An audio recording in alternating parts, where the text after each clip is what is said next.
Greetings, everyone. Hope all of you are having an absolutely fantastic day. For those of us who have finished Baldur's Gate 3, a big topic of discussion has been what are their future plans? Are we going to get more endings? Is there going to be DLC? Is there going to be an expansion?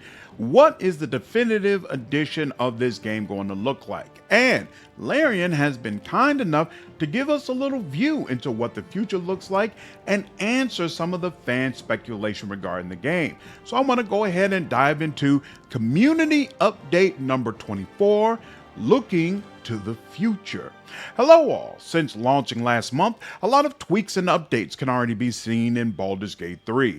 Over the past few weeks, we've chased down bugs, polished up some cinematics, and used your feedback to help organize our thoughts and inform our plans going forward. The first major patch just launched, solving over 1,000 bugs to hopefully make Baldur's Gate 3 an even better experience.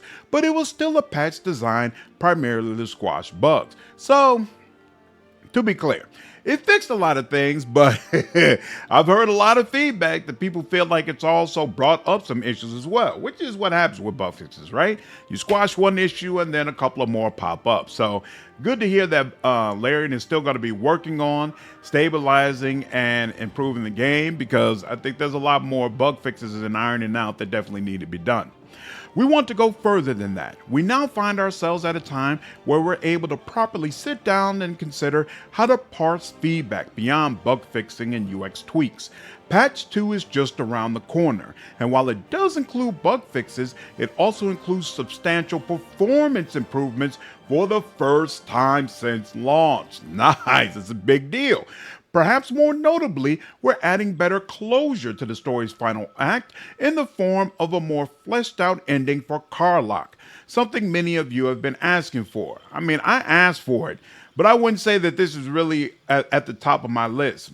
I guess because for me personally, I feel like Karlach's story arc, I love her personality. I really enjoyed her romance, but her story arc, I think it's the weakest out of all the origin characters. And I don't feel like you can fix that with just a great ending scene. So out of all the characters, she was not the person who I felt like needed a more fleshed out ending. I really think Shadowheart and Will are the ones that, where I'm like, why does it end on such a dud? Before we get ahead of ourselves, let's take a moment to focus on a conversation some of you have been having in the background. Many of the points that have come out of this conversation are being funneled into the umbrella term of cut content. So we thought it would be helpful to give you some clarity about that as we think about the future of Baldur's Gate 3.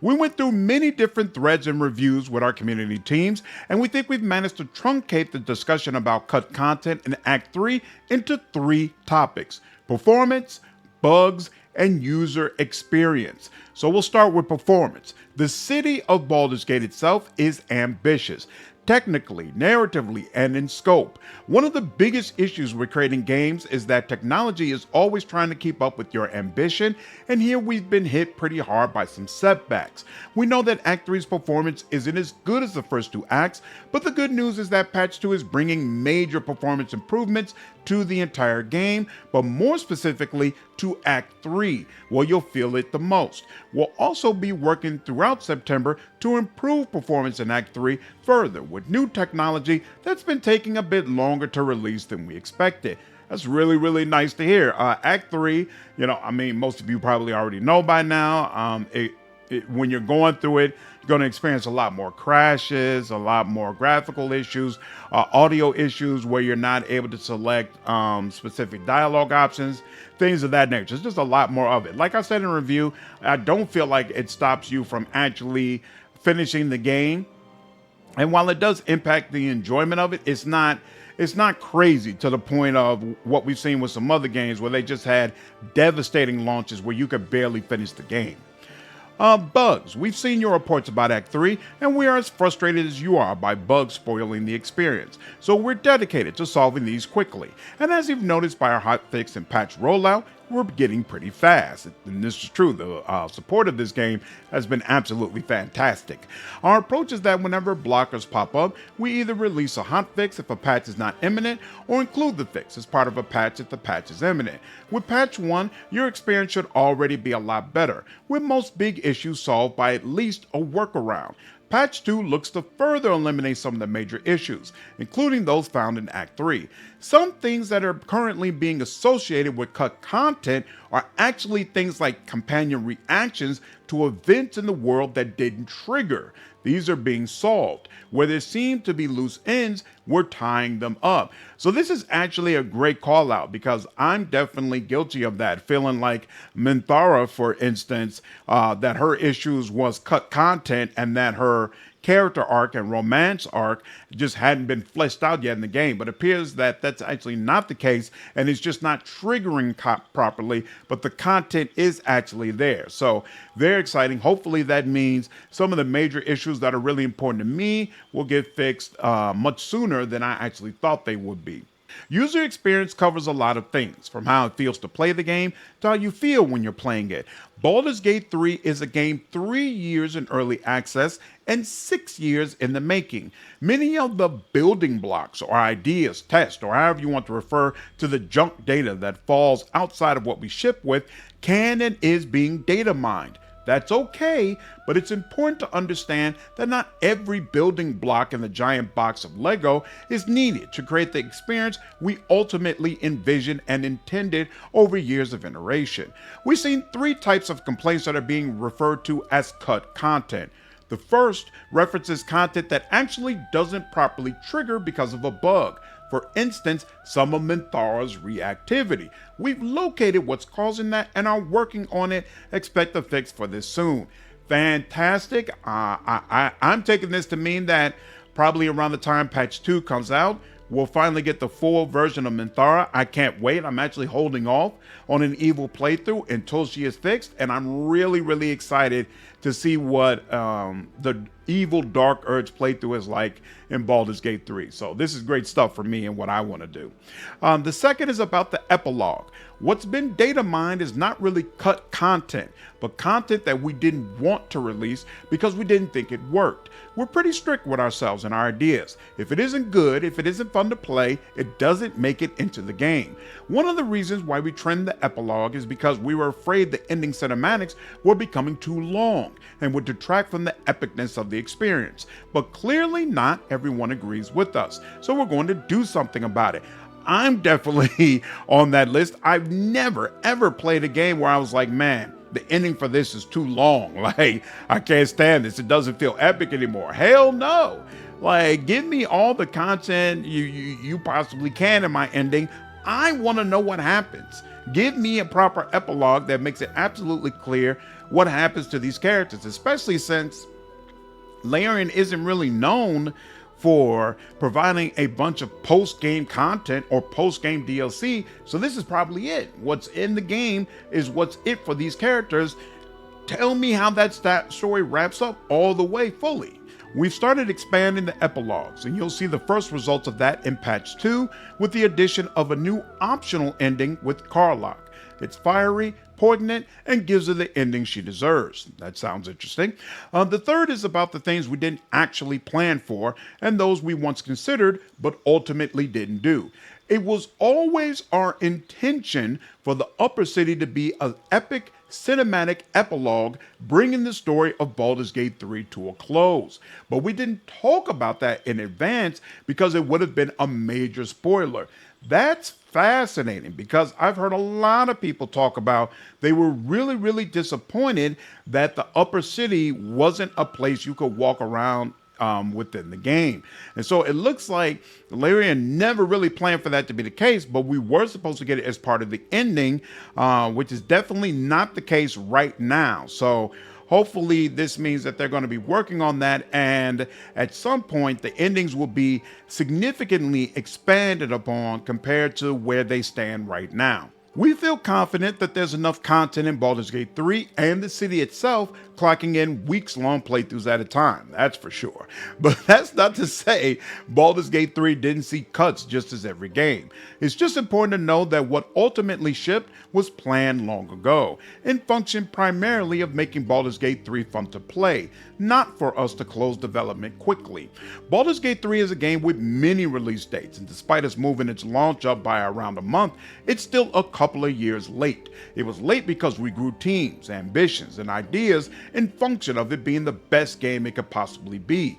Thankfully, not every idea makes it into the final launch. It wouldn't be the game you enjoy if they did. We're happy that Baldur's Gate 3 has resonated with a great many of you, but we'll never take that for granted. We're committed to tying up loose ends, fixing the remaining bugs, and improving things where we see they could and should be improved. So what can you expect from us in the future? First, we'll keep on monitoring what bugs you encounter, and we'll make sure to patch them as fast as we can. Second, we'll start making improvements based on the feedback you're giving us. Baldur's Gate 3 means so much to a great deal of you, and in turn that means the world to us. We love the game, and we're not done with it yet. We welcome your feedback, your threads, and also your words of encouragement. Man, everything really about this statement, but this paragraph in particular, it just shows that Larian really is a fantastic gaming company that understands its fans. Like, not only do they understand how to deliver the content that we want, they understand how to make the fans feel like they are actually being heard and that their suggestions and ideas about the game have a chance to actually be implemented. And that was clear just from early access, but to see the game then come out, be the massive success that it is, really live up to the hype, and then see that same relationship continue post-release, it says a lot. It says a lot. Like, I can guarantee you, Larian is becoming a lot of people's favorite gaming company, development studio, when that might not have been the case a mere month ago. Wither's Wardrobe of Wayward Friends, which we hope to launch very soon, is an example of us integrating your feedback. This feature allows you to get rid of co-op party members who join your campaign so you can continue on without them. We're also working on the ability to change your character's look once you've started a campaign, though we don't have a release date for that yet.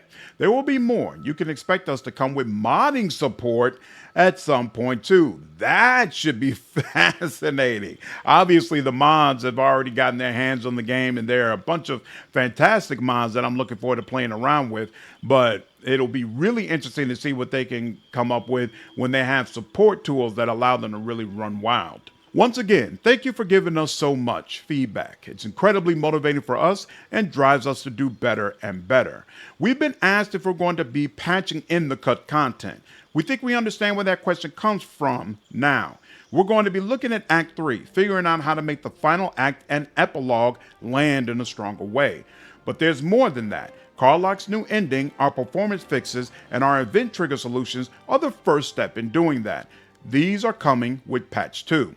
We've also got an internal version of what we're calling Wither's Wardrobe. So for some weird reason, the words repeat. So it just talks about the wardrobe of Wayward Friends again. We're also working on the ability to change the look. There's a lot to do. There's a lot to play. Clearly, Baldur's Gate 3 means so much to a great deal of you, and in turn, that means the world to us. We love this game. We're not done with it yet. We welcome your feedback, your threads, your encouragement, same as before. We do ask that you phrase your feedback in a way that makes it easier for us to parse rather than untangle, but that's a small nuance. We hope that as a group, you all feel listened to, and if at any moment you do not, please never hesitate to let us know. We look forward to the future of Baldur's Gate 3. Man, the future looks bright. Crazy, crazy, crazy stuff. So then they have a graphic regarding this update that they plan to release, and then a little blurb to explain a little bit more.